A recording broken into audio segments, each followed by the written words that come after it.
The cancelled Ben Affleck Batman movie had the potential to be a worthy addition to the DC Extended Universe, and from what I can tell, it did seem like a promising and deeper exploration of the iconic Caped Crusader. The film would have pitted Batman against Deathstroke, an equally good strategist trained by the League of Assassins, who had also suffered a great personal loss. So the duel between these two sides of the same coin would have been any comic fan's wet dream. Alas, that couldn't happen. Nevertheless, we have jotted down as much info as we could to bring you the plot of the abandoned Batfleck project, but that would definitely not be all. So without any more delay, let's get this thrill ride started. Do wait till the end of the video for some serious Henry Cavill rumor that may very well become a reality. With that, let's begin. Before we go to our explanation, we have a very small request. If you like our content, please support us by subscribing to our channel. This is a small click for you, but for us it means a lot. Thank you, and let's begin.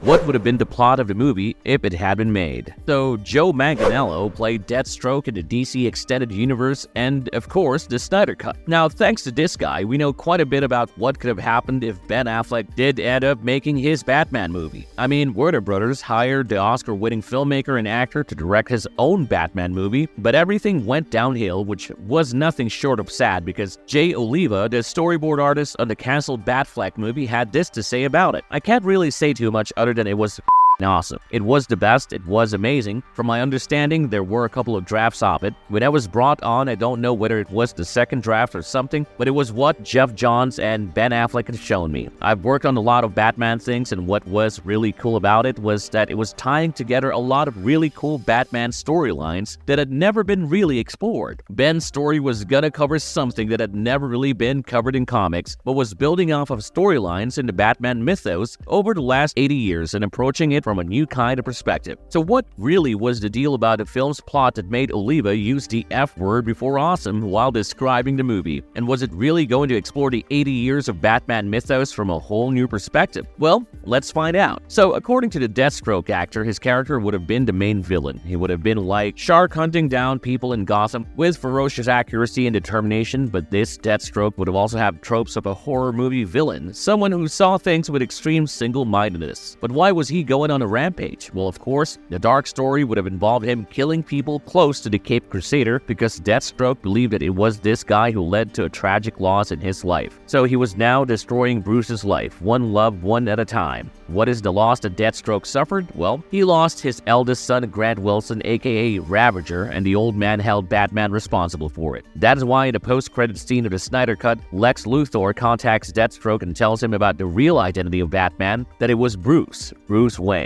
So now Deathstroke was fueled by revenge and was going to kill people Batman cared about, people like Gordon and Alfred. What makes this battle between Deathstroke and Batman truly immersive is the similarities between these two guys. Both of them had something very precious to them. You know, Batman lost his parents, but while Batman's loss made him an altruistic utopian who believed in making society a better place and improving the lives of people, Deathstroke's tragedy turned him into a man who became a nihilistic killer, someone who wanted nothing but revenge. It would have been a fight between an unstoppable force and an immovable object, a fight between a righteous vigilante and a disturbed mercenary. Furthermore, both of them had been trained by the League of Assassins in their initial years, so there would have been an awesome dichotomy as both of them took diametrically opposite paths.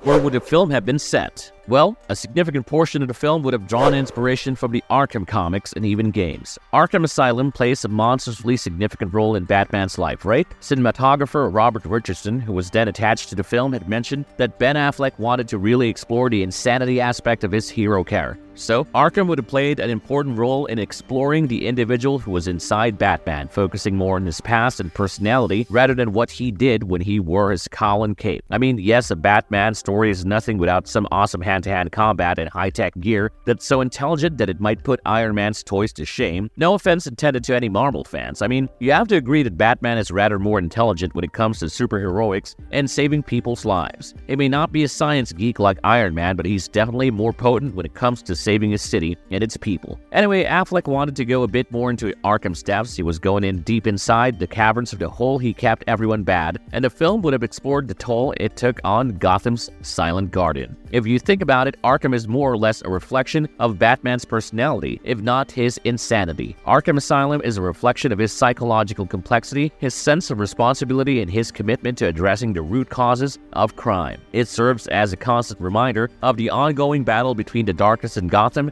and Batman's unwavering determination to bring justice and order to the city. Many of his villains are individuals who have suffered traumatic experiences, leading to their descent into madness and criminal behavior. Furthermore, Batman feels a strong sense of responsibility for the criminals he apprehends. He understands that some of his villains are not entirely responsible for their actions due to their mental illnesses or past traumas. As a result, he advocates for their treatment and rehabilitation at Arkham Asylum, rather than simply seeking revenge or punishing them without regard for their mental health. Arkham Asylum also emphasizes Batman's vulnerability as a hero. Despite his incredible physical prowess, intellect, and resources, he cannot simply fix the mental health issues of his villains or eliminate the criminality in Gotham. In a way, Batman's rogues gallery represents different aspects of his own psyche, and Arkham Asylum becomes a metaphorical manifestation of the darker elements within his own mind. So it would have been pretty awesome to see things from his perspective. If we're to believe certain other sources, Batfleck would have faced the combined wrath of Joker and Deathstroke in Arkham, while Joker was also trying to kill Robin.